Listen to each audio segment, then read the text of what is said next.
Local culinary students are taking on an NFL draft challenge, a Unity native is raising awareness of dogfighting through coffee, and a Latrobe crash led to a hospitalization. It's April 23rd, 2026. I'm Abigail Hakis, and this is your Bulletin Brief. For culinary students at Eastern Westmoreland Career and Technology Center, Wednesday night wasn't just another event. It was their version of the big game. After months of preparation, 10 students traveled to downtown Pittsburgh for the NFL's Taste of the Draft fundraiser. Inside the tower at PNC Plaza, they stepped into a fast-paced, high-pressure environment, working alongside top chefs, plating gourmet dishes, and helping serve guests that included football legends and families of future NFL players. The event itself had a bigger purpose. Taste of the Draft raises money for Gen Youth, a nonprofit focused on fighting food insecurity. The funds from that one night will help expand meal access to tens of thousands of students across dozens of schools. For the EWCTC students, the opportunity was both exciting and intimidating. Many described a mix of nerves and anticipation, knowing they were stepping into a level they hadn't experienced before. At the same time, they recognized what it could mean for their futures, from college applications to long-term culinary careers. They didn't get here by chance. The group earned its spot after winning a Pro Start competition with a standout pierogi dish, and they've been preparing for this moment since January. Their instructor says the team's consistency and independence set them apart, and believes they're capable of handling the real kitchen responsibilities. For these students, it was a chance to put their training to use in a real-world setting and see what comes next.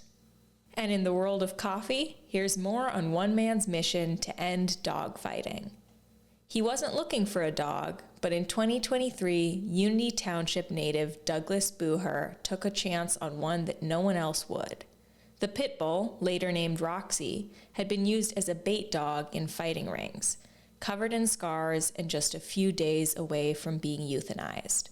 At first, she was fearful and defensive, but over time, she learned to trust.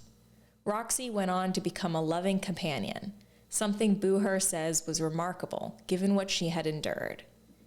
After she died from kidney disease in 2025, Booher found a new way to carry her story forward.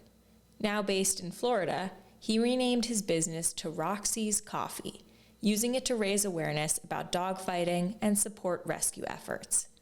Dogfighting may be illegal across the country, but it still happens, impacting thousands of animals every year. Through fundraisers, partnerships, and advocacy, Booher is working to bring attention to an issue many people don't realize still exists. His message is simple: dogs that have suffered still have a chance, and they shouldn't be overlooked. To learn more about Roxy's Coffee, go to baristasblendcoffee.com. And for more, here's some local news briefs. One person was taken to the hospital after a two-car crash Wednesday afternoon in Latrobe. Police Chief Richard Bosco said the initial collision happened around 12:23 p.m. at Ligonier and Main Streets and led to a sideswipe further down Main near Jefferson Street. One person was transported to Independence Health System's Latrobe Hospital, though their condition is unknown. Both vehicles were cleared from the scene within about 20 minutes. One driver was able to leave after temporary repairs, while the other car was towed. Students from Ligonier Valley School District are celebrating their wins after competing at the Future Business Leaders of America's State Leadership Conference in Hershey. Evan Anderson placed 8th in Introduction to Information Technology, and Sydney Hoyman took 7th in Customer Service. Kelsey Rhodes earned 2nd place in Introduction to Retail Management, qualifying her for the national competition. Several Greater Latrobe student athletes were recognized this week for their state-level performances. Among them, Nolan Huska and Tristan Snyder both placed in wrestling at the state level, while Sebastian Shine earned a 3rd-place finish at the PA Junior Wrestling Championships. Swimmer Chris Heese also placed in 2 events at the PIAA Class 3A Championships. The student athletes were honored at a Tuesday school board meeting. Hunter Snyder, another state medalist who could not be present, will be honored at a future meeting. And now, on to sports. Happy Mock Draft Thursday, our final before the NFL Draft kicks off with first-round picks tonight. Bulletin sports editor Anthony DeSerbo is making his final predictions for Steelers picks, and Bulletin contributor Benji Keeler is predicting every team's first-round picks and trades. Check them out and see how they do. Anthony will be at the draft every day, interviewing players and getting you the latest news in live updates at LatrobeBulletinNews.com. Bulletin reporters Annabelle Chips and Bella Markovitz are focusing on the festivities and fan experiences and the impact of an event expected to bring nearly 1 million people to Pittsburgh. All this and more can be found in our print editions and on our website in our special draft section. In our local sports schedule today, Greater Latrobe Boys Tennis is competing in a tournament at Franklin Regional starting at 11 a.m.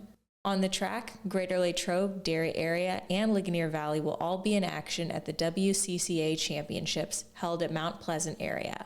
Events get underway at noon. On the diamond this evening, Greater Latrobe Baseball faces Forest Hills at Altoona Curve Park with a 5:30 start.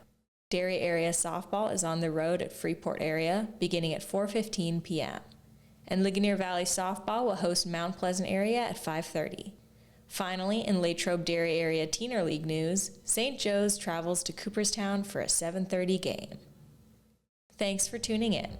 Make sure to follow our draft coverage in our print editions, on LatrobeBulletinNews.com, and at Latrobe Bulletin on social media.